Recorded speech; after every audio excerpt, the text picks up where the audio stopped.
recibí un correo electrónico anónimo que decía verificar el coche de mi hijo antes de la cena. Al principio pensé que era spam, pero algo dentro de mí me impulsó a revisarlo de todas formas. Mientras mi familia conversaba en la sala, fingí sentirme mal y salí hacia el garaje. Lo que encontré en ese coche destrozó en segundos la familia que había construido durante 30 años. Allí, escondidas bajo el asiento del conductor, había joyas que reconocí inmediatamente. Eran las piezas de oro que mi difunta madre me había dejado, las mismas que guardaba en mi joyero y que pensé haber perdido meses atrás. Pero eso no era lo peor. Junto a las joyas encontré documentos, papeles de mi casa, escrituras que estaban siendo tramitadas a nombre de mi hijo sin mi conocimiento. Mi propio hijo me estaba robando. Mi propio sangre estaba planeando quitarme todo lo que tenía. Y cuando levanté la vista, ahí estaba él, parado en la entrada del garaje, mirándome con una frialdad que nunca había visto en sus ojos. No había arrepentimiento, no había vergüenza, solo molestia por haber sido descubierto. Sigue mi historia hasta el final y comenta la ciudad desde donde me estás viendo para saber qué tan lejos ha llegado mi relato. Me llamo Rosa Elena y tengo 68 años. Sé que muchas dirán que a esta edad una ya debería estar descansando, disfrutando de los nietos, tejiendo en el portal de la casa. Pero mi vida nunca fue de descanso. Desde que enviudé hace 15 años, cuando mi esposo murió de un infarto dejándome sola con 3 hijos, todavía dependiendo de mí, cada día ha sido una batalla. Mi esposo era albañil, un hombre trabajador pero que nunca pudo ahorrar mucho.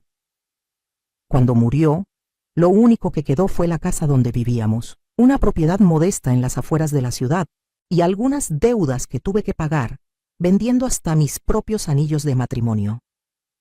Mis hijos en ese entonces tenían 25, 22 y 19 años. Podría pensarse que ya estaban grandes para valerse por sí mismos, pero la realidad es que ninguno había terminado sus estudios, ninguno tenía un trabajo estable. Yo trabajaba limpiando casas, 5 casas diferentes cada semana. Me levantaba a las 5 de la mañana y regresaba a las 8 de la noche. Mis manos quedaban rojas y agrietadas del cloro y los detergentes. Mi espalda me dolía tanto que había noches en que no podía ni acostarme, tenía que dormir sentada en una silla. Pero nunca me quejé. Una madre no se queja cuando se trata de sus hijos. Con ese dinero pagué que mi hijo mayor, Roberto, terminara su carrera de administración. Pagué que mi hija del medio, Verónica, estudiara enfermería.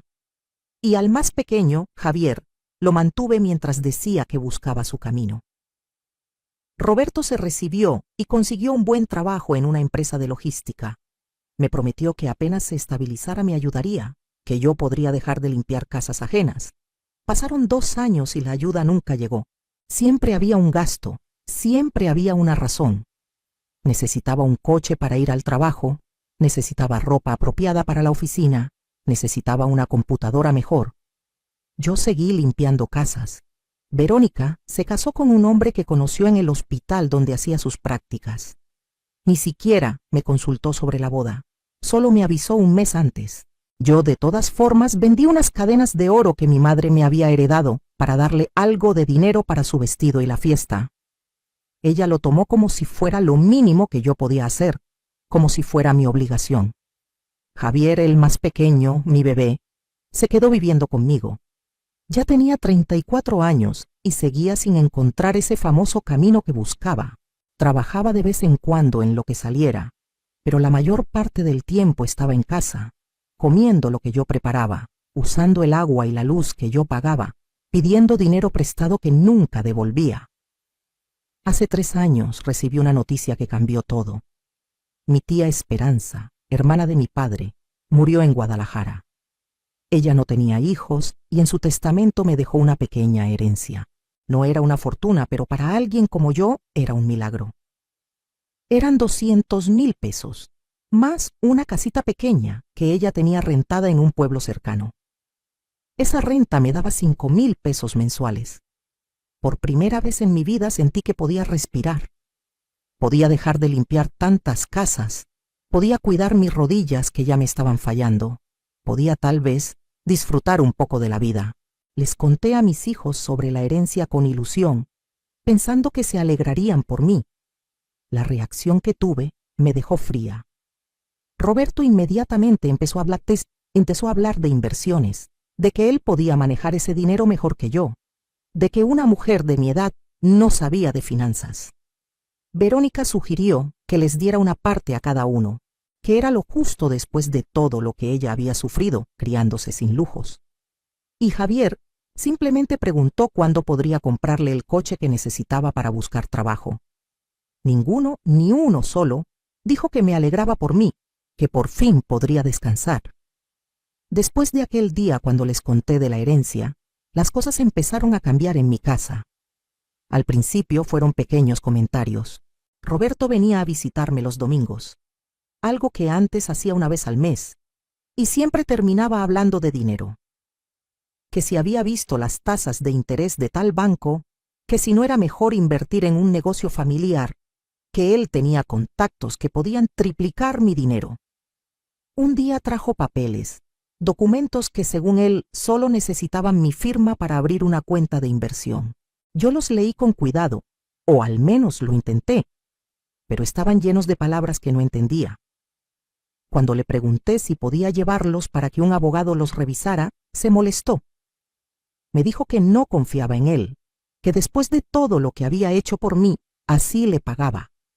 Me hizo sentir tan culpable que por poco firmo, pero algo me detuvo. Verónica empezó a llevarme a sus hijas más seguido. Llegaba sin avisar, dejaba a las niñas y desaparecía por horas. Al principio me daba gusto ver a mis nietas, pero pronto me di cuenta de que me estaba usando de niñera gratuita. Cuando le mencioné que sus visitas estaban interfiriendo con mi trabajo, ella explotó. Me gritó que qué clase de abuela era, que las abuelas deben estar felices de cuidar a sus nietos, que además ahora yo tenía dinero y ya no necesitaba trabajar tanto. Como si esos 5,000 pesos de renta fueran suficientes para vivir cómodamente. Como si los años de desgaste en mi cuerpo no existieran. Pero lo peor era Javier. Él se volvió cada vez más demandante. Cuando le dije que no le compraría un coche porque no podía gastar toda la herencia así, se encerró en su cuarto por 2 días sin hablarme. Luego, salió como si nada hubiera pasado y comenzó a tomar cosas de la casa. Primero fue la televisión de la sala. Dijo que la necesitaba para su cuarto. Luego el microondas. Después empezó a invitar amigos a la casa a cualquier hora. Hacían ruido hasta la madrugada. Dejaban la cocina sucia. Cuando les pedía que bajaran el volumen, Javier me decía que era mi hijo y tenía derecho a vivir en su propia casa. Pero esta no era su casa. Era mía. Yo la había pagado con el sudor de mi frente durante años después de que su padre muriera. Empecé a notar que faltaban cosas. Primero pensé que las había movido y olvidado dónde las puse. Una bandeja de plata que era de mi abuela, un rosario de piedras semipreciosas que me habían regalado en mi confirmación, unos aretes pequeños de oro.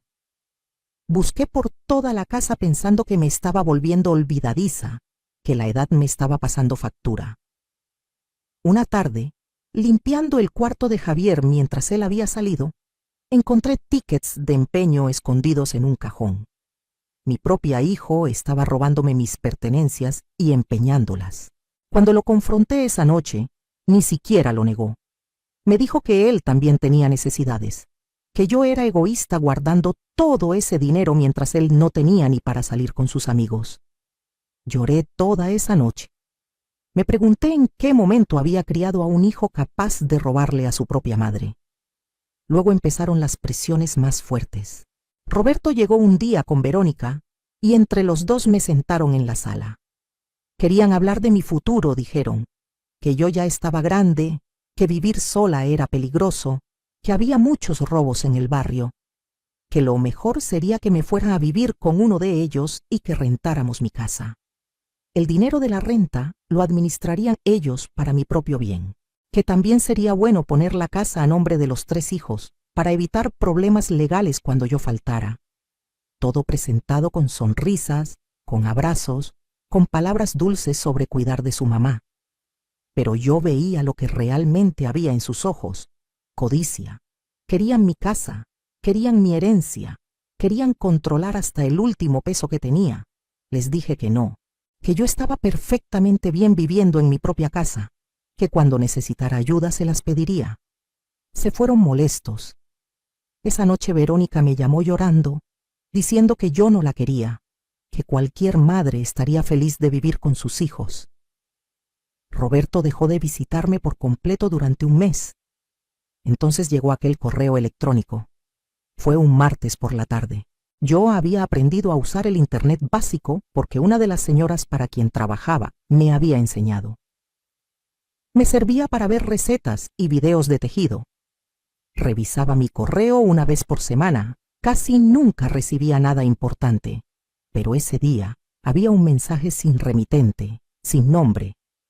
El asunto decía simplemente: para Rosa Elena. El contenido era una sola línea: verifique el coche de su hijo antes de la cena. Nada más. Ni firma ni explicación. Mi primer pensamiento fue borrarlo. Parecía una broma o uno de esos mensajes estafa de los que me habían advertido. Pero algo me incomodó. Ese mismo día era martes, el día que Javier había invitado a Roberto y Verónica a cenar en la casa. Dijo que quería que pasáramos tiempo en familia, cosa que me pareció extraña viniendo de él, pero que me hizo ilusión. Pensé que tal vez mis hijos finalmente estaban reflexionando, que querían arreglar las cosas. Preparé mole, el platillo favorito de Roberto desde niño. Puse la mesa bonita, con el mantel que bordé hace años. Ellos llegaron puntuales, todos sonrientes, abrazándome, diciéndome qué bien se veía todo. Nos sentamos en la sala a conversar antes de cenar. Hablaban del clima, de los niños de Verónica, de nimiedades, pero yo no podía quitarme de la cabeza ese correo. Verifiqué el coche de su hijo antes de la cena. ¿Por qué antes de la cena? ¿Por qué específicamente hoy? Me empezó a doler el estómago de la ansiedad. Roberto notó que estaba distraída y preguntó si me sentía bien. Aproveché la oportunidad. Les dije que me sentía un poco mareada, que tal vez había agarrado sol en la mañana. Verónica inmediatamente sugirió que me recostara un momento, que ellos podían esperar. Era perfecto. Les dije que solo necesitaba un poco de aire fresco, que iba a salir al patio un momento. Pero en lugar de ir al patio, salí por la puerta lateral hacia el garaje. El coche de Javier estaba estacionado ahí. Un coche viejo que había comprado hacía un año, con dinero que nunca supe de dónde sacó. Mi corazón latía tan fuerte que podía escucharlo en mis oídos. Me acerqué despacio, mirando hacia atrás para asegurarme de que nadie me había seguido. Abrí la puerta del conductor, que nunca cerraba con llave. El interior olía a cigarro y a comida rápida. Había basura en el suelo, vasos de café vacíos.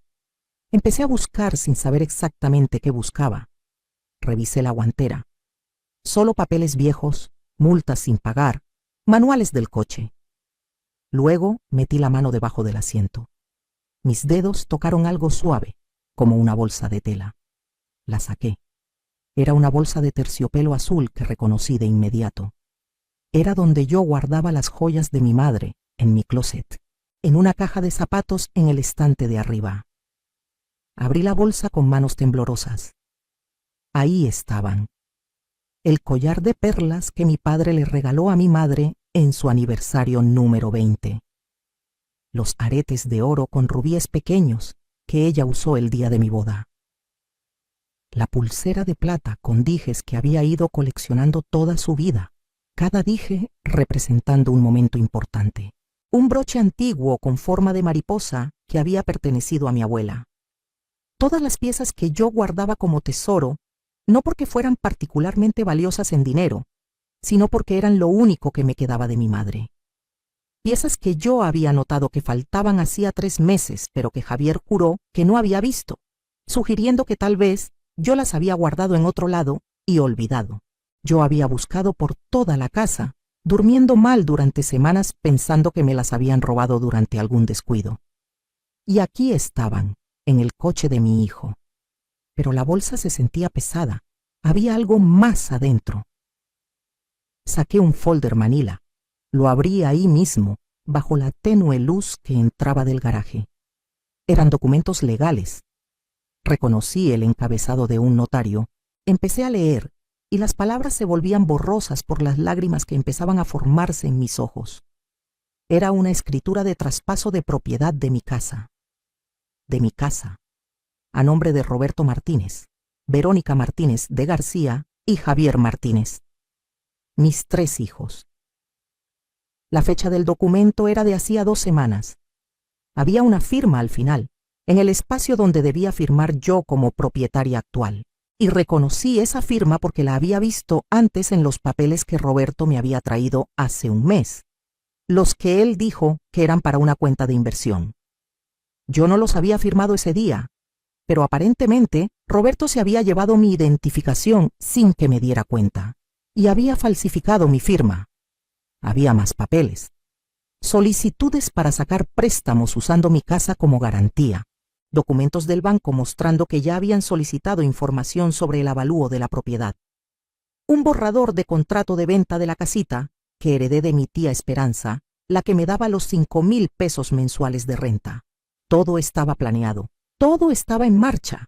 Mis hijos me estaban robando, no solo cosas, no solo dinero.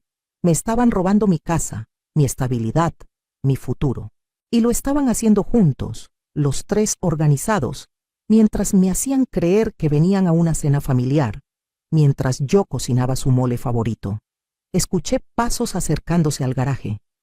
Rápidamente guardé los documentos en el folder y lo metí de vuelta en la bolsa con las joyas. Cerré la puerta del coche justo cuando Javier apareció en la entrada del garaje. Nos miramos durante lo que pareció una eternidad. Yo con la bolsa de terciopelo azul en las manos. Él con los ojos yendo de mi cara a la bolsa y de vuelta a mi cara. Esperaba que se pusiera nervioso, que tartamudeara, que inventara una excusa, pero no. Su expresión se endureció. Caminó hacia mí y extendió la mano. «Dame eso», dijo. No era una pregunta, era una orden. Le dije que no, que estas eran las joyas de mi madre, que qué hacían en su coche. Él soltó una risa seca, sin humor. Dijo que esas joyas deberían ser de toda la familia, no solo mías, que yo era una egoísta guardándolas cuando él necesitaba dinero. Le pregunté por los documentos, por los papeles de la casa. Su expresión no cambió. Me dijo que dejara de husmear en cosas que no entendía, que Roberto y Verónica estaban cuidando de mi futuro porque yo era demasiado terca para hacerlo sola. Roberto y Verónica aparecieron detrás de Javier. Claramente habían escuchado parte de la conversación. Verónica tenía esa expresión que ponía desde niña, cuando la cachaban en una mentira, mitad desafiante, mitad víctima. Roberto venía con su cara de hombre de negocios, controlada, fría. «Mamá», dijo Roberto con esa voz calmada que usaba cuando quería sonar razonable, «necesitamos hablar de esto adentro, como adultos». Le mostré el folder con los documentos. Le pregunté qué significaba todo esto, por qué estaban intentando robarme mi casa. Él ni siquiera parpadeó. Dijo que no era robo, que era planeación familiar, que a mi edad era irresponsable no tener todo en orden, que cuando yo muriera, la casa iba a pasar por un proceso legal complicado y costoso, que ellos solo estaban siendo precavidos. Le recordé que yo no estaba muerta, que tenía 68 años, pero estaba perfectamente sana y en mis cabales. Verónica intervino con lágrimas en los ojos.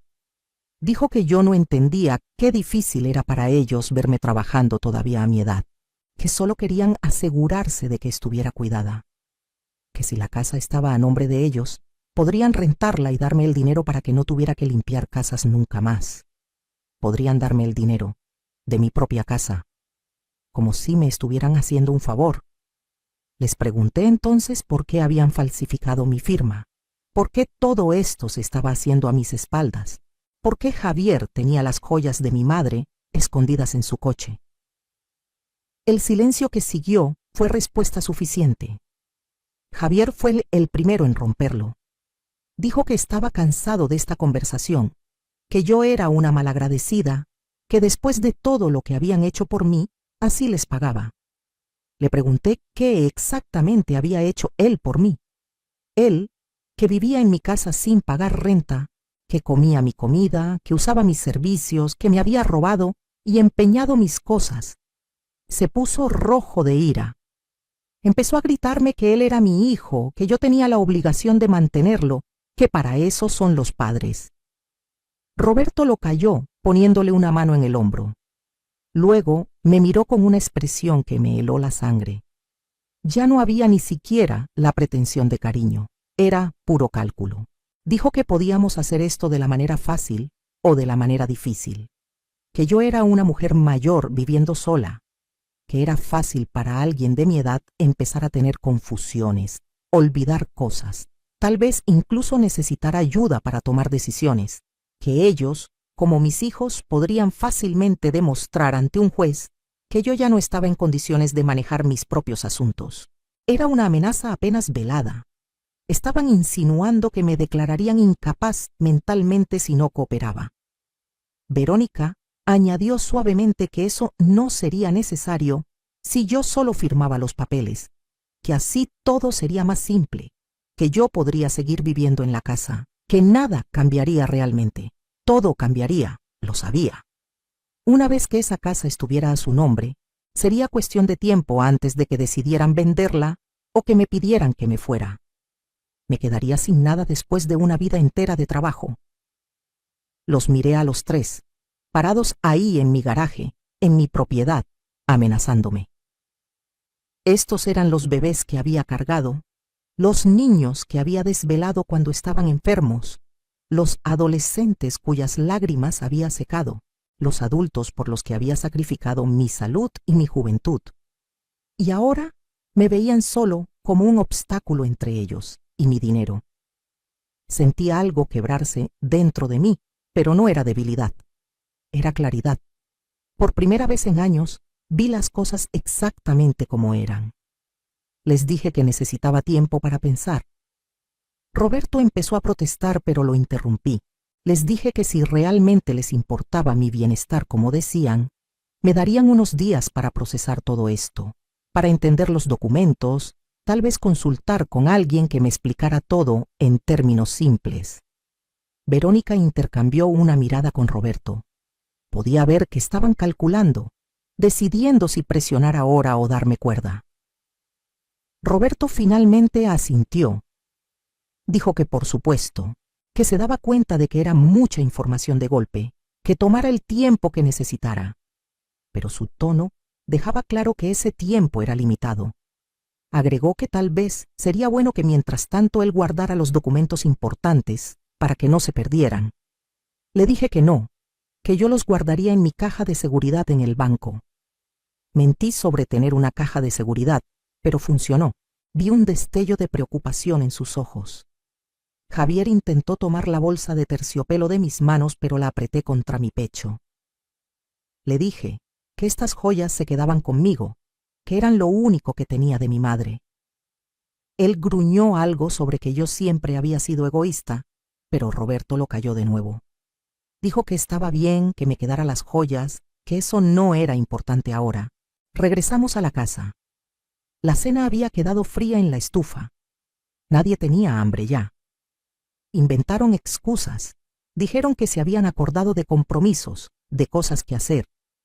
En 15 minutos se habían ido todos.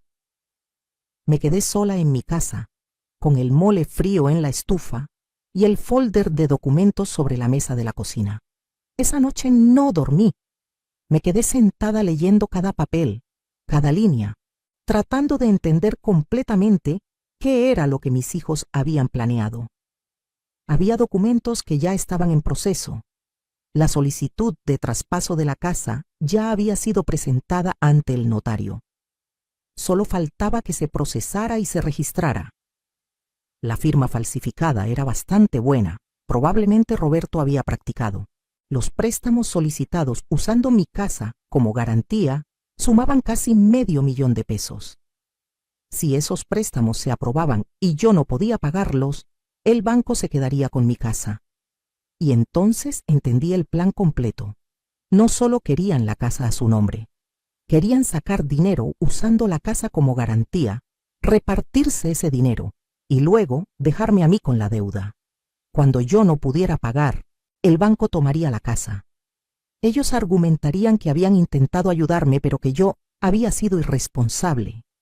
Y yo quedaría en la calle, sin casa, sin dinero, probablemente dependiendo de ellos para sobrevivir. Era brillante en su crueldad. Lloré hasta que no me quedaron más lágrimas. Luego me serví una taza de té de manzanilla y empecé a pensar. Ellos no sabían algo que nadie sabía excepto yo y el abogado que manejó el testamento de mi tía Esperanza. Cuando mi tía murió y me dejó la herencia, hubo más de lo que les conté a mis hijos, mucho más. La verdad era que mi tía Esperanza había sido una mujer muy astuta con el dinero. Nunca se casó, nunca tuvo hijos, y trabajó toda su vida como administradora en una fábrica textil. Vivía modestamente, casi frugalmente, pero había estado invirtiendo su dinero sabiamente durante décadas. Cuando murió a los 82 años, su patrimonio era considerable. La casita que les mencioné a mis hijos, la que daba $5,000 de renta mensual, era solo una de 4 propiedades que ella tenía. Las otras 3 estaban en diferentes ciudades, rentadas a través de una administradora de propiedades, generando en total otros $25,000 mensuales. Los $200,000 que les conté era solo lo que había en su cuenta de cheques. Pero ella tenía inversiones en fondos y bonos que sumaban casi $2 millones. Todo eso pasó a mí. El abogado me recomendó no decirle a nadie sobre el monto total de la herencia. Dijo que el dinero cambia a las personas, que era mejor mantener las cosas privadas. Yo en ese momento pensé que estaba siendo paranoico. Mi familia nunca me haría daño por dinero, pensé. Qué ingenua fui. Seguí su consejo de todas formas, más por instinto que por desconfianza real. Solo les conté a mis hijos sobre la casita y los $200,000. El resto lo dejé invertido bajo el manejo de un asesor financiero que el abogado me recomendó. También había algo más que ellos no sabían. Hace 2 años, después de que empezaran las presiones de Roberto sobre inversiones y de que Javier empezara a robarme cosas, consulté con un abogado de forma privada.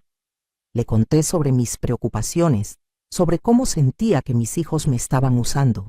Él me recomendó hacer un testamento muy específico y también crear un fideicomiso con mis propiedades principales. Seguí su consejo. Mi casa, la que mis hijos intentaban robarme, estaba ahora en un fideicomiso del cual yo era la única beneficiaria mientras viviera. Cualquier intento de transferirla, venderla o usar como garantía para préstamos requeriría no solo mi firma, sino también la aprobación del fiduciario, que era el despacho de abogados. Los documentos que Roberto había falsificado eran legalmente inútiles. El notario que estaba procesándolos eventualmente descubriría que la propiedad estaba en fideicomiso y que todo el trámite era fraudulento. Esa misma noche, a las 2 de la mañana, le escribí un correo electrónico a mi abogado. Le conté todo lo que había descubierto, le tomé fotos a todos los documentos y se las envié. A las 9 de la mañana siguiente ya tenía su respuesta. Me citó en su oficina ese mismo día. Cuando llegué, él ya había revisado todo. Me explicó que lo que mis hijos estaban haciendo constituía varios delitos: falsificación de firma, intento de fraude, robo. Podía demandarlos penalmente si quería. Le dije que necesitaba tiempo para decidir qué hacer. Él entendió. Me sugirió que mientras tanto fingiéramos que todo seguía normal, que no dejara saber a mis hijos que había descubierto el alcance de sus planes, que los dejara creer que estaba considerando su propuesta. Mientras tanto, él pondría alertas en todas mis propiedades para que nos avisaran inmediatamente si alguien intentaba hacer cualquier trámite con ellas. Los siguientes días fueron los más difíciles de mi vida. Tuve que fingir normalidad mientras mi corazón estaba roto en 1000 pedazos. Javier seguía en mi casa, actuando como si nada hubiera pasado. Comía en mi mesa, veía mi televisión, usaba mi agua y mi luz, me hablaba cuando necesitaba algo, me ignoraba el resto del tiempo. Roberto me llamó 2 días después del incidente en el garaje.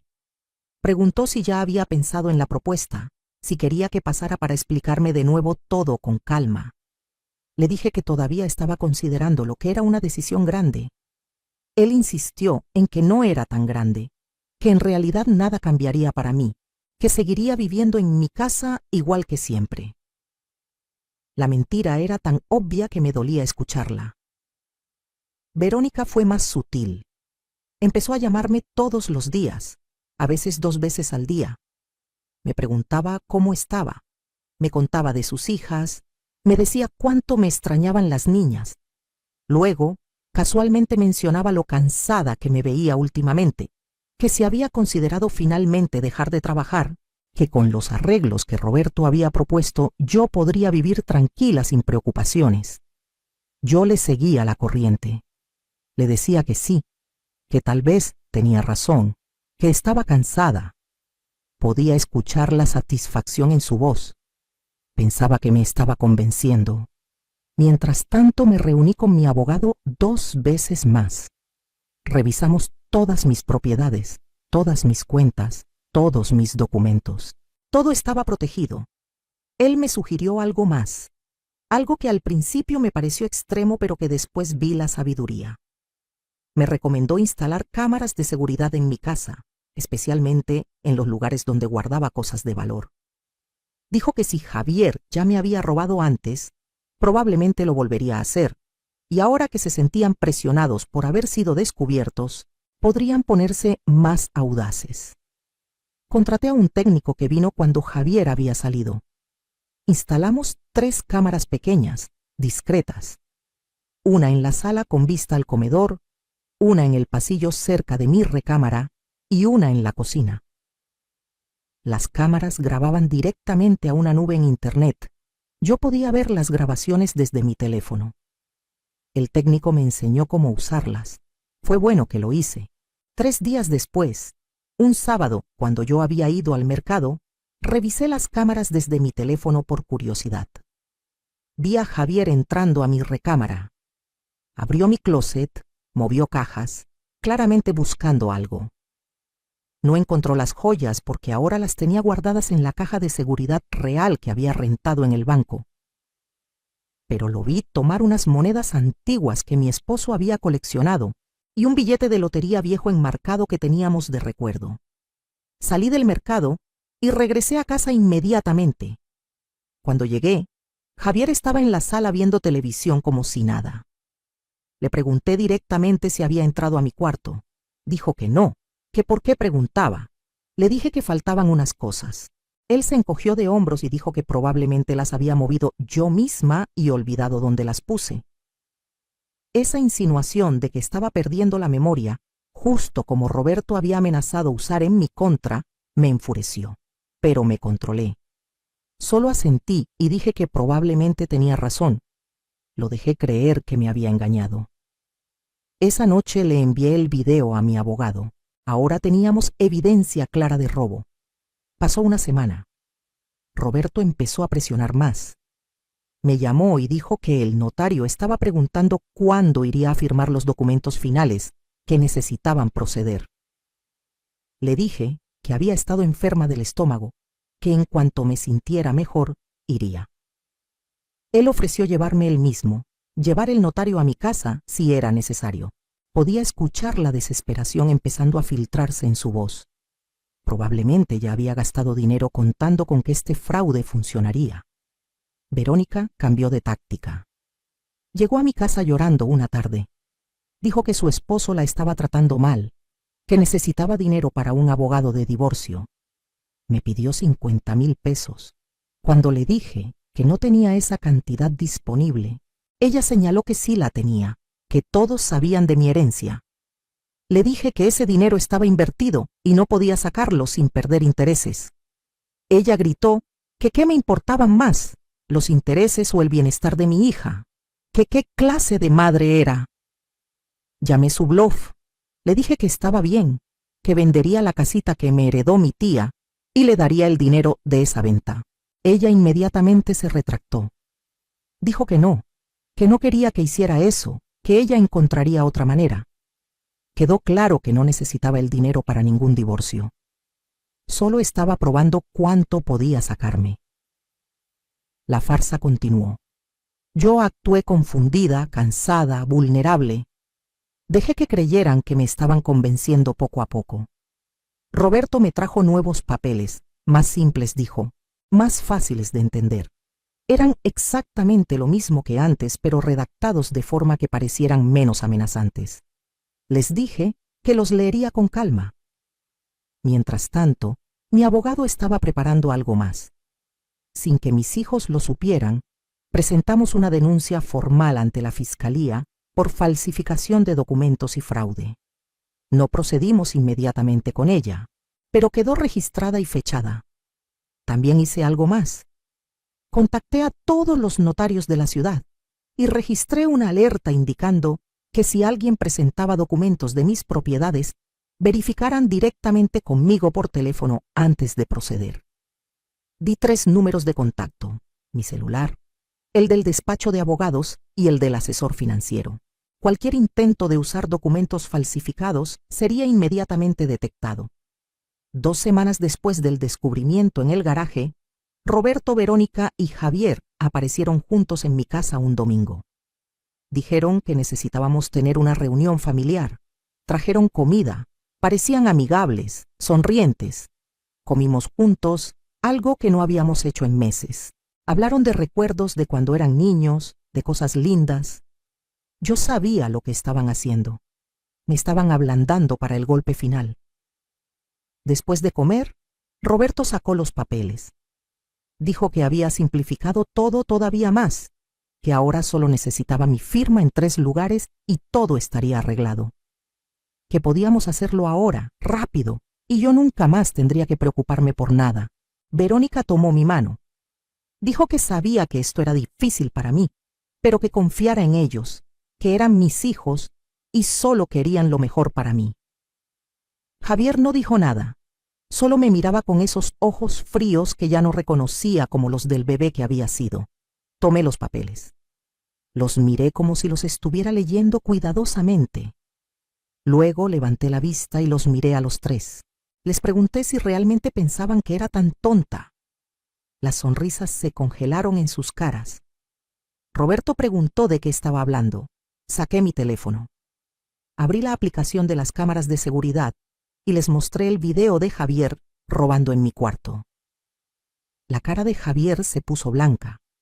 Verónica empezó a decir que eso no era lo que parecía, pero la interrumpí. Saqué copias de todos los documentos que había encontrado en el coche de Javier, incluyendo los de la falsificación de firma. Los puse sobre la mesa. Les dije que sabía exactamente qué estaban planeando, cada detalle. Roberto intentó tomar control de la situación. Dijo que yo estaba malinterpretando todo, que esos documentos eran solo borradores, ideas que estaban explorando para ayudarme. Le pregunté cómo falsificar mi firma me ayudaba exactamente. Silencio. Entonces hice algo que había estado planeando. Saqué los estados de cuenta de mis inversiones reales, las que ellos no sabían que existían. Les mostré los números. Casi 2 millones de pesos en inversiones, más las 4 propiedades generando renta. Vi sus caras cambiar de la negación a la confusión y luego a la codicia pura. No 2 millones, susurró Verónica. Les dije que sí, que mi tía había sido mucho más exitosa de lo que nadie sabía, que yo había seguido el consejo del abogado de no decirle a nadie, porque aparentemente él entendía mejor que yo cómo el dinero podía cambiar a las personas. Que qué bueno que lo hice, porque ahora veía su verdadera naturaleza. Roberto se recuperó primero. Cambió su táctica completamente. Dijo que esto era maravilloso, que entonces yo estaba todavía mejor protegida de lo que pensaba, que ahora más que nunca necesitaba ayuda profesional para manejar ese patrimonio, que ellos, como mis hijos, estaban en la mejor posición para ayudarme, que era su derecho y responsabilidad. Les dije que no, que yo ya tenía ayuda profesional, un despacho de abogados y un asesor financiero que habían estado manejando mis asuntos perfectamente durante 2 años sin robarme, sin mentirme, sin falsificar mi firma, que de hecho, mi casa ya estaba en un fideicomiso y que todos sus intentos de transferirla eran legalmente nulos, que el notario que había estado procesando sus documentos fraudulentos pronto sería contactado por las autoridades. La explosión que siguió fue espectacular. Javier empezó a gritarme que yo no tenía derecho a esconderles ese dinero, que ellos eran mis hijos, que les pertenecía tanto como a mí. Le recordé que él tenía 34 años, que no me había dado un solo peso en años, que vivía de mi generosidad mientras me robaba. Verónica lloró diciendo que no podía creer que yo les hiciera esto, que después de todo el amor que le había dado, así me portaba con ella. Le pregunté qué amor exactamente había recibido de ella últimamente, además de manipulación y demandas de dinero. Roberto fue el más calculador. Dejó de fingir afecto y fue directo al punto. Dijo que sin importar lo que yo hiciera, ellos eran mis herederos legales. Que cuando yo muriera, todo sería de ellos de todas formas. Así que podía hacer las cosas difíciles ahora, pero eventualmente ganarían. Sonreí cuando Roberto dijo eso. Fue una sonrisa que los tomó desprevenidos porque no esperaban que su amenaza me divirtiera. Les dije que tenían razón en algo. Eventualmente yo moriría, probablemente antes que ellos estadísticamente hablando. Pero ¿quién dijo que ellos iban a heredar algo? Saqué otro documento de mi bolso. Era mi testamento, el que había hecho hace 2 años con el abogado. Lo abrí en la página donde estaba detallada la distribución de bienes. Les expliqué que según mi testamento actual, cada uno de ellos recibiría exactamente 10,000 pesos. El resto de mi patrimonio, todas las propiedades, todas las inversiones, todo, iría dividido entre 3 organizaciones benéficas. Una fundación para mujeres mayores en situación de abandono, otra para niños huérfanos y la tercera para educación de jóvenes de escasos recursos. En total, casi 2 millones de pesos que jamás vería. Roberto se puso de pie tan rápido que tiró su silla. Gritó que eso era imposible, que no podía desheredarlos así. Le dije que sí podía, que había consultado con abogados expertos, que en México los padres tienen la obligación de dejar algo a sus hijos. Por eso les dejaba 10,000 pesos a cada uno, pero que podía disponer del resto como quisiera, que todo era completamente legal. Verónica sollozaba incontrolablemente. Decía que cómo podía hacerles esto, que éramos familia. Le dije que la familia no roba, no miente, no falsifica firmas, no amenaza con declarar a su madre incapaz mental para robarle su casa. Que ellos habían roto esa familia mucho antes de este momento. Javier hizo algo que nunca había hecho. Se abalanzó sobre mí. Intentó arrebatarme el testamento de las manos, gritando que lo iba a romper, que no lo permitiría. Roberto tuvo que sujetarlo. Yo me puse de pie, temblando pero firme. Les dije que ese testamento que sostenía era solo una copia. El original estaba registrado con el abogado y en el registro público. Que destruirlo no cambiaría nada. Que además, ahora tenía evidencia de intento de agresión física, gracias a las cámaras de seguridad que ellos no sabían que existían. Javier miró alrededor, notando por primera vez las pequeñas cámaras. Su cara se descompuso. Les dije que se fueran de mi casa, que Javier tenía 3 días para sacar sus cosas y entregarme las llaves, que si en 3 días seguía aquí, llamarían a la policía y presentaría cargos formales por robo y allanamiento. Roberto intentó un último acercamiento. Suavizó su voz. Se acercó a mí como lo hacía cuando era niño y quería algo. Dijo que entendía que estaba enojada, que tenía derecho a estarlo, pero que no arruinara nuestra relación para siempre por un malentendido. Que podíamos arreglar esto, empezar de nuevo. Le dije que no había malentendido, que había visto claramente quiénes eran realmente, que me habían mostrado que me veían solo como una fuente de dinero, no como su madre, que había criado a 3 extraños egoístas y codiciosos, y que parte de esa culpa era mía por haberlos consentido demasiado, por haberles dado todo sin enseñarles el valor del esfuerzo y la gratitud. Salieron de mi casa esa noche, los 3 furiosos, amenazando, maldiciendo. Javier gritó desde la puerta que me arrepentiría, que volvería cuando estuviera vieja y enferma rogando por su ayuda, y él me cerraría la puerta en la cara. Le dije que prefería morir sola, que vivir rodeada de víboras esperando que muriera para robarme. Verónica me maldijo entre sollozos. Dijo que le había arruinado la vida, que todo era mi culpa. Roberto fue el último en irse. Se detuvo en la puerta y me miró con una expresión de odio puro que nunca olvidaré. Dijo que esto no terminaba aquí, que iba a pelear el testamento, que conseguiría doctores que certificaran que yo no estaba en mis cabales, que pasaría el resto de mi vida en tribunales si era necesario. Le dije que hiciera lo que quisiera, que tenía recursos para pelear también, y que a diferencia de él, yo tenía la verdad de mi lado. Cerré la puerta. Me recargué contra ella y me eché a llorar. No de tristeza, aunque había algo de eso. Lloré de alivio, de liberación, de rabia contra mí misma por haber sido tan ciega durante tanto tiempo. Esa noche dormí mejor de lo que había dormido en meses. Al día siguiente empezaron los mensajes. Primero de números que no reconocía, probablemente amigos o parejas de mis hijos, diciendo que era una mala madre, una egoísta, que cómo podía hacerle eso a mi familia. Los bloqueé todos.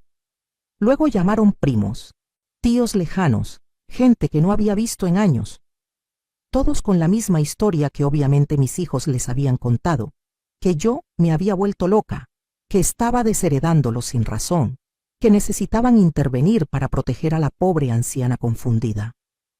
A algunos les expliqué la verdad. Les conté sobre la falsificación de documentos, los robos, las amenazas. Algunos me creyeron y se horrorizaron. Otros claramente pensaron que estaba exagerando, que seguramente era un malentendido que se podía arreglar. A esos también los corté de mi vida. No tenía energía para convencer a nadie de nada. Javier no salió de la casa en 3 días como le ordené. Al 4.º día, fui con mi abogado y presentamos formalmente los cargos. La policía llegó a mi casa esa tarde con una orden. Javier tuvo que salir esposado mientras los vecinos miraban. Gritaba que yo lo estaba traicionando, que era su madre y debería protegerlo, no entregarlo a la policía. Uno de los policías me preguntó si estaba segura de proceder con los cargos. Le dije que sí. Mi hijo pasó 2 noches en la cárcel antes de que Roberto pagara su fianza, pero los cargos seguían activos. El robo estaba documentado en video, las joyas habían sido recuperadas del lugar donde las había empeñado, todo gracias al ticket que encontré. Tenía caso. Roberto contrató un abogado. Empezó el proceso para pelear el testamento exactamente como había amenazado. También intentó presentar cargos contra mí por difamación, alegando que yo estaba esparciendo mentiras sobre ellos. Pero mi abogado tenía toda la evidencia. Los documentos falsificados, los videos, los testimonios del notario que confirmó que alguien había intentado procesar documentos fraudulentos. El caso de Roberto fue desestimado en 2 semanas. Durante los siguientes 2 meses, viví en una paz que no había experimentado en años. Javier obviamente ya no vivía conmigo. La casa estaba limpia, silenciosa, mía. No tenía que cocinar para nadie más que para mí. No tenía que limpiar desastres de otras personas. No tenía que esconder mis cosas valiosas o preocuparme de que me las robaran. Seguí trabajando limpiando casas, pero ahora solo 2 casas por semana en lugar de 5. Mis rodillas me lo agradecían. Con la renta de las propiedades que heredé de mi tía, más algunas distribuciones pequeñas de mis inversiones que mi asesor financiero me recomendó, tenía suficiente para vivir cómodamente. Empecé a hacer cosas que nunca había hecho. Me uní a un grupo de baile folclórico para mujeres mayores que se reunía los martes en el centro comunitario. Tomé un curso de repostería porque siempre quise aprender a hacer pasteles decorados. Hice amigas, mujeres de mi edad, que también habían pasado por dificultades que entendían. Les conté mi historia. Algunas se horrorizaron, otras me dijeron que habían pasado por cosas similares con sus propios hijos. Una de ellas, Carmen, me contó que sus hijos la habían metido en un asilo sin su consentimiento y habían vendido su casa, quedándose con el dinero. Ella había tenido que pelear legalmente durante 3 años para salir y recuperar algo de su patrimonio. Comparado con eso, yo había actuado a tiempo. Roberto intentó un último acercamiento. Me envió una carta larga, escrita a mano. En ella decía que había reflexionado, que se daba cuenta de que las cosas se habían salido de control, que nunca fue su intención lastimarme, que la presión de mantener a su familia, de cumplir expectativas, lo había llevado a tomar malas decisiones, que me pedía perdón y quería reconstruir nuestra relación, que entendía si no quería cambiar el testamento, pero que al menos le diera la oportunidad de demostrarme que podía ser un buen hijo de nuevo. Era una carta bien escrita, emotiva, casi convincente, pero la leí con el aprendizaje de los últimos meses. Noté que en ninguna parte admitía específicamente qué había hecho mal. No mencionaba la falsificación de firma, el intento de robarme la casa, las amenazas de declararme incapaz. Solo hablaba vagamente de malas decisiones y presiones. Era una disculpa calculada para obtener lo que quería, sin realmente aceptar responsabilidad. No le respondí. Una semana después apareció en mi casa. Tocó la puerta un domingo por la mañana. Cuando abrí y lo vi ahí, me pidió solo 5 minutos de mi tiempo. Había adelgazado, se veía cansado. Una parte de mí, la parte que todavía era su madre después de todo, sintió una punzada de preocupación. Pero me mantuve firme. Le dije que no teníamos nada de qué hablar. Él insistió. Dijo que por favor, que era su madre, que no podía cerrarle la puerta así. Le dije que él había cerrado la puerta de nuestra relación cuando decidió robarme, que las acciones tienen consecuencias, que yo le había enseñado eso cuando era niño, pero aparentemente no aprendió la lección. Se arrodilló. Ahí en el portal de mi casa, un hombre de 43 años se arrodilló frente a mí y empezó a llorar. Rogó perdón. Dijo que estaba desesperado, que debía dinero, que había hecho inversiones malas en el trabajo y necesitaba cubrirlas antes de que lo descubrieran, que pensó que yo tenía más de lo que necesitaba y no me importaría compartir, que nunca pensó en cómo me afectaría. El hecho de que Roberto admitiera que había hecho inversiones malas con dinero que probablemente no era suyo y que su plan era robarme a mí para cubrir sus errores, solo confirmó que había tomado la decisión correcta. Le dije que se levantara, que estaba haciendo un espectáculo frente a los vecinos. Se levantó, pero no se fue. Preguntó qué tenía que hacer para que lo perdonara. Le dije la verdad, que no sabía si algún día podría perdonarlos a él y a sus hermanos, que el perdón no era algo que se podía exigir o negociar, era algo que tal vez, con tiempo y verdadero cambio, podría surgir, pero que ese cambio tenía que ser real, no una actuación para obtener acceso a mi dinero, que si realmente quería empezar a reparar algo, empezara por aceptar las consecuencias de sus acciones, que dejara de pelear el testamento, que cooperara con las investigaciones sobre la falsificación de documentos, que él y sus hermanos me dejaran en paz. Se quedó callado un largo rato. Luego preguntó si hacía todo eso, cambiaría yo el testamento de vuelta. Y ahí estaba. Todavía era condicional, todavía era transaccional. No estaba buscando perdón real o reconciliación real. Estaba negociando acceso a mi herencia. Le dije que no, que el testamento se quedaba como estaba, que si él hacía cambios en su vida, sería por él mismo, para ser una mejor persona, no para obtener algo de mí. Su expresión cambió. La máscara de arrepentimiento cayó y vi de nuevo esa frialdad calculadora. Dijo que entonces no tenía caso, que si de todas formas no iba a cambiar el testamento, no tenía ningún incentivo para dejar de pelear, que iba a hacer todo lo posible por demostrar que yo no estaba en mis cabales, que conseguiría doctores, testimonios, lo que fuera necesario. Le dije que hiciera lo que quisiera, pero que se fuera de mi propiedad ahora. Se fue. Esa fue la última vez que lo vi en persona. Verónica intentó un acercamiento diferente. Apareció con mis nietas un mes después. Las niñas corrieron hacia mí gritando «abuela», abrazándome. Me partió el corazón. Yo amaba a esas niñas. Las extrañaba terriblemente.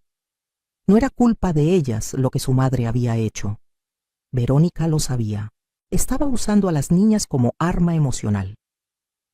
Me dijo que las niñas me extrañaban mucho, que preguntaban por mí todo el tiempo, que no entendían por qué ya no las veía, que los problemas entre nosotras no tenían por qué afectar mi relación con mis nietas. Las niñas me preguntaron si podían pasar a jugar, si tenía galletas como antes. Miré a Verónica. Ella tenía esa expresión de triunfo apenas disimulada. Pensaba que me tenía acorralada. Me agaché al nivel de las niñas.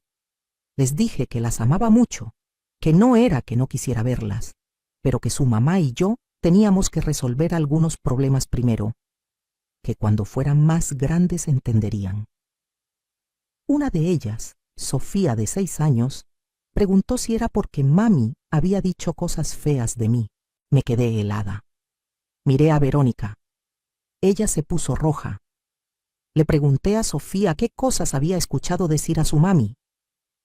La niña, con esa honestidad brutal de los niños, dijo que su mami le había dicho a su papi que yo era una vieja egoísta y tacaña, y que cuando me muriera iban a pelear para quitarle todo mi dinero a las fundaciones y quedárselo ellos, que estaban hablando con abogados para encontrar formas de romper el testamento. Verónica intentó callar a Sofía, decirle que no dijera esas cosas, que había entendido mal. Pero el daño estaba hecho. No solo había confirmación de que seguían planeando robarme incluso después de muerta, sino que lo estaban discutiendo frente a niñas pequeñas, envenenándolas contra mí. Le dije a Verónica que tomara a las niñas y se fueran. Ella intentó protestar, pero la interrumpí.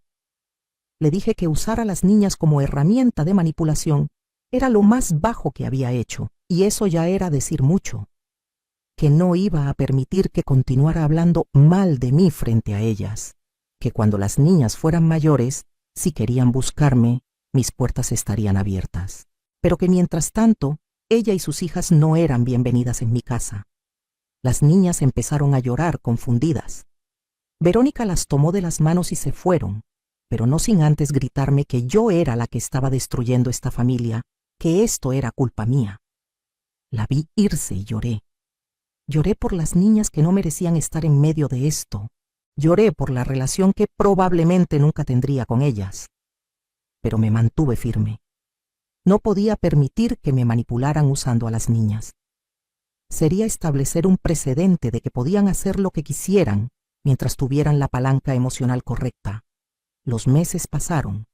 El caso penal contra Javier avanzó lentamente a través del sistema judicial. Mi abogado dijo que probablemente terminaría en un acuerdo, tal vez libertad condicional, dado que era su primera ofensa registrada y el monto robado no era enorme, pero quedaría en su récord. Los intentos de Roberto de invalidar mi testamento fueron a ninguna parte. 2 doctores examinaron mi salud mental a petición del juez. Ambos certificaron que yo estaba completamente competente, lúcida y capaz de tomar mis propias decisiones. El juez desestimó la petición de Roberto con un comentario seco sobre hijos adultos que sienten que tienen derecho al dinero de sus padres. Lentamente, empecé a reconstruir mi vida no alrededor de mis hijos, sino alrededor de mí misma. Era raro al principio. Había sido madre durante más de 40 años. Toda mi identidad estaba atada a ese rol.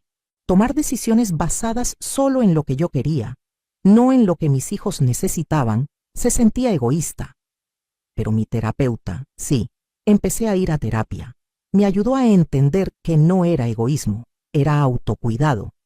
Era reconocer mi propio valor más allá de lo que podía dar a otros. vendí una de las propiedades que heredé de mi tía, la más pequeña. Con ese dinero hice algo que siempre había soñado, pero nunca pensé que sería posible. Viajé.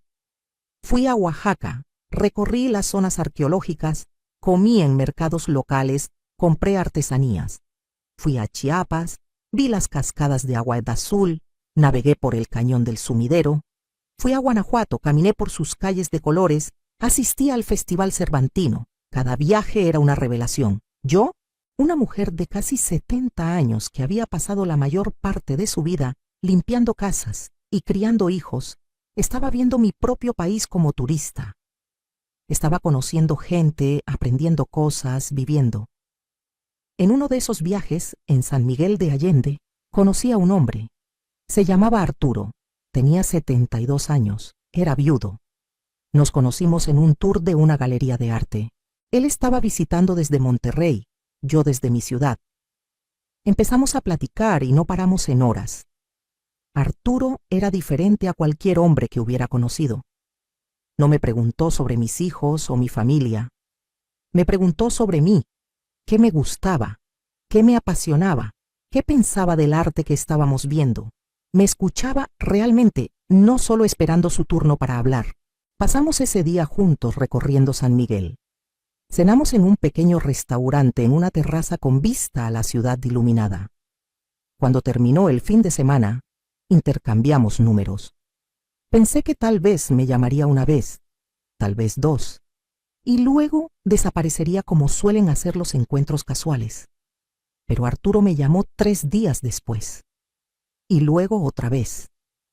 Y otra. Empezamos a hablar por teléfono regularmente, videollamadas, donde platicábamos de todo. Él me contó sobre su esposa, que había muerto de cáncer 5 años atrás, sobre sus 2 hijas que eran profesionistas exitosas y vivían en Estados Unidos, sobre cómo había pasado los últimos años sintiendo que su vida ya había terminado, que solo estaba esperando el final. Yo le conté mi historia. Todo. Los años de sacrificio, la traición de mis hijos, el testamento, todo. Esperaba juicio, o al menos incomodidad. En cambio, él dijo que era una de las mujeres más valientes que conocía, que defender tu propia dignidad contra tus propios hijos requería un coraje que la mayoría de las personas no tienen. Nos volvimos a ver 2 meses después. Esta vez él vino a mi ciudad. Lo llevé a conocer los lugares que me gustaban, los mercados donde compraba mis verduras, la panadería donde hacía años que compraba pan. Lo presenté con mis amigas del grupo de baile. Ellas lo interrogaron como si fueran mi comité de protección personal. Arturo pasó la prueba. Él y yo empezamos una relación. Nada intenso o dramático. A nuestra edad no necesitábamos drama. Era compañía, conversación, alguien con quien compartir una taza de café en la mañana o una película en la tarde. Alguien que me valoraba por quien era, no por lo que podía darle. No vivíamos juntos. Cada uno tenía su propia casa, su propio espacio. Pero viajábamos juntos, nos visitábamos, hablábamos todos los días. Era feliz, genuinamente feliz. Y con esa felicidad vino claridad. Me di cuenta de que había pasado décadas de mi vida sintiendo que mi valor venía de cuánto podía sacrificarme por otros. Mientras más daba, más sufría, más me sacrificaba, más valiosa era como madre, como mujer. Pero eso era mentira. Mi valor no venía de mi sufrimiento. Venía de ser una persona completa con mis propios sueños, necesidades y derechos. Un día, casi un año después de la confrontación con mis hijos, recibí otra llamada de Roberto. Su voz sonaba diferente, cansada.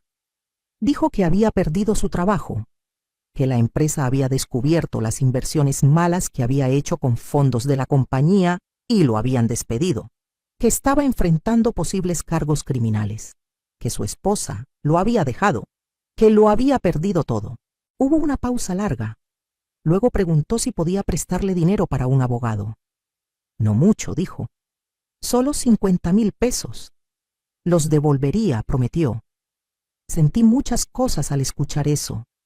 Una parte de mí, la parte maternal que nunca desaparece completamente, quería ayudar.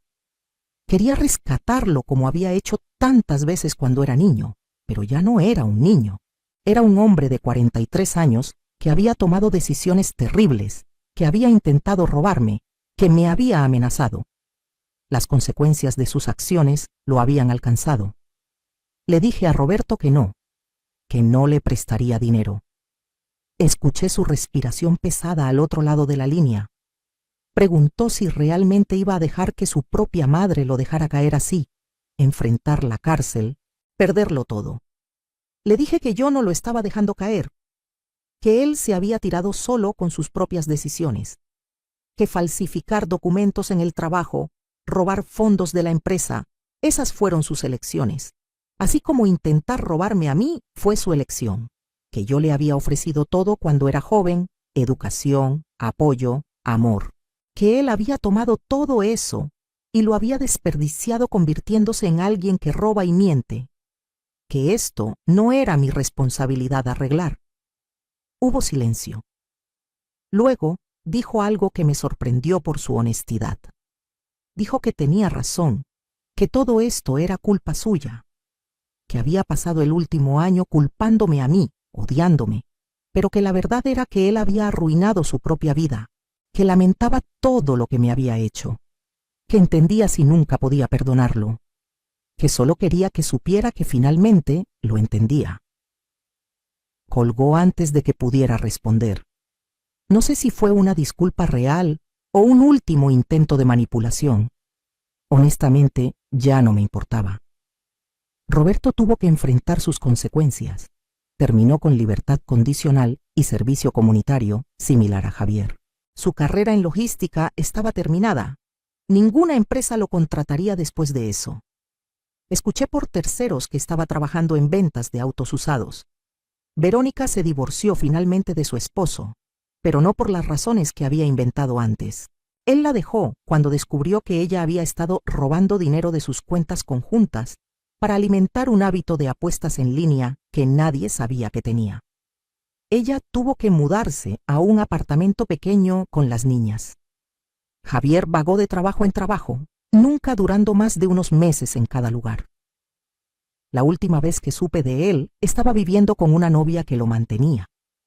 Mis 3 hijos, todos enfrentando las consecuencias de vidas construidas sobre mentiras, manipulación y el sentimiento de que el mundo les debía algo.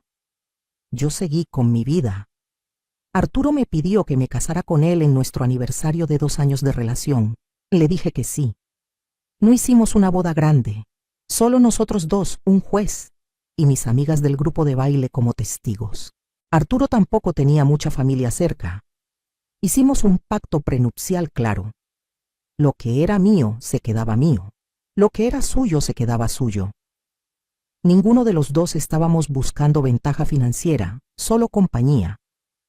Nos mudamos juntos a una casa nueva que compramos juntos, cada uno poniendo la mitad. Vendí mi casa vieja, la que Roberto y sus hermanos habían intentado robarme. No quería vivir más ahí con todos esos recuerdos. La casa nueva era más pequeña pero más bonita, en un vecindario tranquilo, con un jardín donde Arturo cultivaba verduras y yo plantaba flores. Actualicé mi testamento.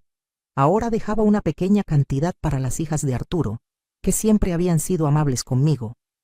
Para mis propios hijos, la cantidad se quedó igual, 10,000 pesos cada uno. El resto seguía yendo a las fundaciones benéficas. Agregué una cláusula específica. Si alguno de mis hijos intentaba disputar el testamento de cualquier forma, perdería incluso esos 10,000 pesos. Se quedaría con 0. Mi abogado me aseguró que era legal y ejecutable. Ahora tengo 70 años. Han pasado 2 años desde todo aquello. 2 años desde que descubrí las joyas en el coche de Javier, desde que mi mundo se destruyó y tuve que reconstruirlo desde 0. Miro hacia atrás y casi no reconozco a la mujer que era. Esa Rosa Elena que se levantaba a las 5 de la mañana para limpiar casas ajenas hasta que le dolía todo el cuerpo, que se sacrificaba hasta no quedar nada de sí misma, que medía su valor por cuánto podía dar a hijos que solo tomaban y nunca daban nada a cambio. Esa mujer ya no existe. En su lugar está esta Rosa Elena que viaja, que baila, que tiene un esposo que la adora, que tiene amigas que la valoran, que se levanta cada mañana emocionada por el día que viene en lugar de agotada antes de empezar. No voy a mentir y decir que no duele. Duele no tener relación con mis hijos. Duele no ver crecer a mis nietas. Duele saber que la familia que soñé tener, la familia unida y amorosa que sacrifiqué todo para construir, nunca existió realmente. Solo existió en mi imaginación.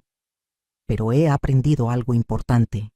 El dolor de establecer límites, el dolor de defender tu dignidad, el dolor de decir no, es agudo pero limpio. Se siente intenso en el momento pero sana. El dolor de permitir que te usen, de sacrificarte por personas que no lo aprecian, de vivir sin respeto propio, ese dolor es sordo pero constante. No sana nunca, solo se acumula hasta que te consume. Elegí el dolor que sana. Y del otro lado de ese dolor, encontré una vida que vale la pena vivir. Hace un mes recibí una carta. Era de Sofía, mi nieta mayor, la que había revelado sin querer los planes de su madre. Ahora tiene 8 años. La carta estaba escrita con esa caligrafía infantil de trazos grandes e irregulares. Decía: querida abuela, mamá no sabe que te estoy escribiendo. Mi amiga del colegio me ayudó a buscar tu dirección. Te extraño. Mamá dice que tú fuiste mala con nosotros, pero yo no creo eso. Yo me acuerdo de tus galletas y cómo me dejabas ayudarte a cocinar. Algún día, cuando sea grande, quiero venir a visitarte. Te amo, Sofía. Lloré cuando leí esa carta. La he leído 100 veces. La guardo en mi buró junto a mi cama. Le respondí. Le escribí una carta apropiada para una niña de 8 años, sin hablar mal de su madre, sin explicar cosas que no necesita saber todavía. Le dije que yo también la amaba, que también la extrañaba, que cuando fuera mayor las puertas de mi casa siempre estarían abiertas para ella, que mientras tanto estudiara mucho, fuera una niña buena, y supiera que su abuela pensaba en ella. No sé si Verónica interceptó esa carta. No sé si Sofía la recibió. Pero la envié. Planté una semilla. Tal vez algún día crezca. Arturo dice que soy una de esas mujeres que florecen tarde en la vida, que pasé décadas siendo un capullo cerrado, sacrificándome y marchitándome, y que ahora finalmente me estoy abriendo y mostrando todos los colores que siempre estuvieron ahí. Es una metáfora linda. Me gusta pensar que es cierta. Este domingo celebramos mi cumpleaños número 70. Arturo organizó una fiesta sorpresa con todas mis amigas, las del grupo de baile, las señoras para quienes todavía limpio casas ocasionalmente y que se han vuelto amigas más que empleadoras. Había música, comida, baile, risas. Soplé las velas de mi pastel rodeada de gente que me quiere por quien soy, no por lo que puedo darles. No había ninguno de mis hijos ahí. Hace 2 años eso me hubiera destrozado. Ahora lo noté, sentí una punzada de tristeza y luego seguí con mi fiesta, porque mi vida ya no gira alrededor del vacío que dejaron, gira alrededor de la plenitud que he construido. A las mujeres que están escuchando esta historia, especialmente a las madres que se han sacrificado toda su vida, quiero decirles algo importante. Tus hijos no son tu razón de existir. Tu vida no termina cuando terminas de criarlos. Tu valor no se mide por cuánto sufres por ellos. Ser una buena madre no significa desaparecer como persona. No significa aceptar abuso, manipulación o falta de respeto porque vinieron de tu vientre. Tus hijos te deben respeto, gratitud y consideración. No les debes cada centavo que tienes, cada minuto de tu tiempo, cada gramo de tu energía. Tienes derecho a una vida propia. Tienes derecho a establecer límites. Tienes derecho a decir no. Tienes derecho a proteger lo que has trabajado toda tu vida para construir. Y si tus hijos adultos reaccionan a esos límites con rabia, manipulación o amenazas, eso te dice todo lo que necesitas saber sobre la relación. No eres una mala madre por defenderte. Eres una mujer con dignidad propia. Durante años me sentí culpable. Me preguntaba si había sido demasiado dura, si debería haber dado más oportunidades, si debería haber perdonado y olvidado. Mi terapeuta me hizo una pregunta que cambió mi perspectiva. Me preguntó, si una amiga viniera a ti y te contara que sus hijos la estaban robando, falsificando su firma para robarle su casa, amenazándola con declararla incapaz mental y usando a sus nietos para manipularla, ¿qué le aconsejarías? Le dije que le diría que cortara contacto inmediatamente, que se protegiera, que llamara a la policía. Mi terapeuta preguntó entonces por qué no merecía yo el mismo consejo que le daría a una amiga. No tuve respuesta para eso, porque no había respuesta lógica. Solo culpa irracional, solo la creencia que me habían inculcado toda mi vida de que las madres deben sufrir en silencio, aguantar todo, perdonar todo. Estoy aquí para decirles que eso es mentira. Una mentira que mantiene a las mujeres, especialmente las mujeres mayores, atrapadas en situaciones abusivas. Mereces mejor. Yo merecía mejor. Y finalmente me di cuenta de eso. No sé qué pasará con mis hijos eventualmente. Tal vez algún día tendrán una epifanía real, no manipulada, sobre lo que hicieron. Tal vez buscarán reconciliación genuina, tal vez no. Ya no está en mis manos. Lo único que está en mis manos es cómo vivo el resto de mi vida. Y he decidido vivirla con alegría, con dignidad, con amor propio. He decidido vivirla rodeada de gente que me valora. He decidido vivirla haciendo las cosas que siempre soñé pero nunca me permití. He decidido vivirla siendo egoísta, según la definición de mis hijos. Pero según mi definición, he decidido vivirla finalmente siendo yo misma. Tengo 70 años. Si vivo hasta los 80 o 90, todavía me quedan 10 o 20 años. Esos años no los voy a pasar rogando por migajas de afecto de gente que me ve como una fuente de dinero. Los voy a pasar bailando con Arturo, viajando a lugares que siempre quise ver, cultivando amistades reales, tal vez escribiendo las recetas de mi madre en un libro para preservarlas, aprendiendo a pintar porque siempre me atrajo el arte.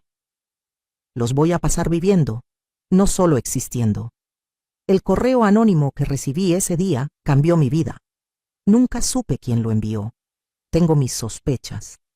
Probablemente alguien que escuchó a mis hijos planeando, tal vez la pareja de alguno de ellos, tal vez un amigo con conciencia. Nunca lo sabré. Pero quien sea que fue, les estoy agradecida. Porque ese correo me dio la oportunidad de salvarme. Me pregunto a veces qué habría pasado si no lo hubiera recibido, si no hubiera revisado el coche de Javier. Probablemente eventualmente habrían logrado su plan. Habrían procesado los documentos falsificados, me habrían quitado la casa, o tal vez habrían escalado a algo peor. Tal vez me habrían declarado incapaz y tomado control de todo mi patrimonio. Estaría viviendo en algún asilo barato mientras ellos se repartían el dinero que heredé de mi tía. O peor, estaría viviendo con uno de ellos, completamente dependiente, siendo tratada como una carga. El solo pensarlo me da escalofríos. Escapé. No todas las mujeres en mi situación escapan. Conozco historias de amigas cuyos hijos las despojaron de todo. Mujeres que terminaron sus días en pobreza, después de una vida de trabajo, porque sus propios hijos las robaron. Mujeres que se quedaron calladas porque el estigma de admitir que tus hijos te tratan mal es demasiado. Porque la sociedad todavía cree que si tus hijos te tratan mal, debe ser porque fuiste mala madre. Como si los hijos adultos no tuvieran agencia propia, como si no pudieran elegir ser malas personas independientemente de cómo los criaste. Yo fui buena madre. No perfecta, ninguna madre lo es. Cometí errores. Probablemente los consentí demasiado, les di demasiado, no les enseñé suficiente sobre responsabilidad y consecuencias, pero los amé, los cuidé, me sacrifiqué por ellos de formas que muchos ni siquiera pueden imaginar. Y aún así eligieron robarme. Esa elección fue de ellos, no mía. Su codicia, su falta de empatía, Su disposición a destruir a su propia madre por dinero, eso vino de ellos. Yo no planté esas semillas. Tal vez la sociedad lo hizo, con sus mensajes constantes de que tu valor se mide en tu cuenta bancaria. Tal vez sus amistades lo hicieron, con comparaciones constantes sobre quién tiene más. Tal vez simplemente hay algo roto en ellos que yo nunca pude ver cuando eran pequeños. No importa ya. Lo que importa es que yo sobreviví, que recuperé mi vida, que ahora, cuando me miro en el espejo, veo a una mujer que me gusta. Veo fuerza, veo sabiduría ganada con dolor, veo a alguien que finalmente se puso a sí misma primero. Y esa mujer es hermosa, no de la forma convencional. Tengo 70 años, tengo arrugas, tengo manchas de la edad. Mi cuerpo muestra cada uno de los años que he vivido y trabajado. Pero es un cuerpo que me ha servido bien. Manos que limpiaron 1000 casas y ahora plantan flores en mi jardín. Rodillas que dolieron subiendo escaleras ajenas y ahora bailan folclore. Espalda que se dobló bajo el peso de baldes de agua y ahora se endereza con dignidad propia. Si pudiera hablarle a la Rosa Elena de hace 2 años, la que estaba a punto de abrir ese correo anónimo, le diría que se prepare. Que lo que viene va a doler más de lo que puede imaginar. Que va a cuestionar todo lo que pensaba que sabía sobre su familia, sobre sí misma, sobre lo que significa ser madre. Que va a tener noches donde llore tanto que piense que nunca va a parar. Pero también le diría que del otro lado de todo ese dolor hay una vida que vale la pena. Hay libertad, hay paz, hay alegría real. Hay bailes los martes con amigas que se ríen tan fuerte que les duele el estómago. Hay viajes a lugares hermosos con un hombre que la trata como la reina que es. Hay mañanas donde se despierta emocionada por el día en lugar de agotada antes de empezar. Hay noches donde duerme profundamente en lugar de preocupándose sobre qué cosa van a pedir o tomar sus hijos ahora. Le diría que vale la pena, que defender tu dignidad siempre vale la pena. A las hijas e hijos que están escuchando esto, los que tienen buenas relaciones con sus padres, cuídenlas. Aprecien los sacrificios que hicieron por ustedes. No den por sentado que siempre estarán ahí. Traten a sus padres con el respeto y amor que merecen, no solo cuando necesiten algo. Y si tienen padres mayores con recursos, nunca, jamás, los vean como una herencia esperando a suceder. Son personas completas con sus propias vidas, sus propios sueños, su propio derecho a disfrutar lo que trabajaron para conseguir. No tienen obligación de dejarte nada. Si lo hacen, es un regalo, no un derecho. Y para las hijas e hijos que se reconocen en esta historia, los que han tratado a sus padres como yo fui tratada, solo les diré esto. Las consecuencias vienen. Tal vez no hoy, tal vez no mañana, pero vienen. Y cuando lleguen, cuando sus padres finalmente establezcan límites o los corten completamente, no será crueldad.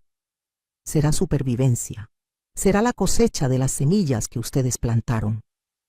Cuando me preguntan si me arrepiento de algo, de haber cortado a mis hijos de mi vida, de haber cambiado el testamento, de haber presentado cargos contra Javier, mi respuesta es siempre la misma: no. No me arrepiento de nada. Me arrepiento de no haberlo hecho antes. Me arrepiento de los años que desperdicié permitiendo que me trataran mal, pensando que eventualmente cambiarían, que eventualmente me valorarían. Me arrepiento de no haberme valorado a mí misma antes, pero de las decisiones que tomé hace 2 años, de defender mi dignidad, de proteger mi futuro, de elegirme a mí misma por primera vez en mi vida, de eso no me arrepiento ni un segundo. Esta es mi historia. La historia de una mujer que pasó 70 años aprendiendo una de las lecciones más difíciles, que amar a otros nunca debe significar dejar de amarte a ti misma. Que ser generosa nunca debe significar permitir que te roben. Que ser madre nunca debe significar dejar de ser persona. Aprendí esas lecciones tarde, pero las aprendí. Y ahora vivo cada día aplicándolas. ¿Qué harías tú en mi lugar? Si descubrieras que tus hijos te están robando, planeando quitarte tu casa, dispuestos a declararte incapaz para controlar tu dinero, ¿qué harías? Comenta abajo.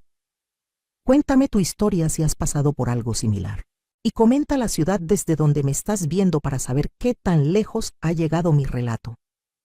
Porque si mi historia puede ayudar aunque sea a una mujer a darse cuenta de que merece mejor, a una madre a entender que poner límites no es crueldad, a una persona mayor a defender su dignidad, entonces todo lo que pasé valió la pena. Gracias por escucharme. Gracias por permitirme compartir mi historia sin juicio. Y recuerden, nunca es demasiado tarde para elegirte a ti mismo. Nunca es demasiado tarde para empezar a vivir en lugar de solo existir. Yo lo hice a los 68. Tú puedes hacerlo a cualquier edad. La vida que mereces te está esperando. Solo tienes que ser lo suficientemente valiente para reclamarla.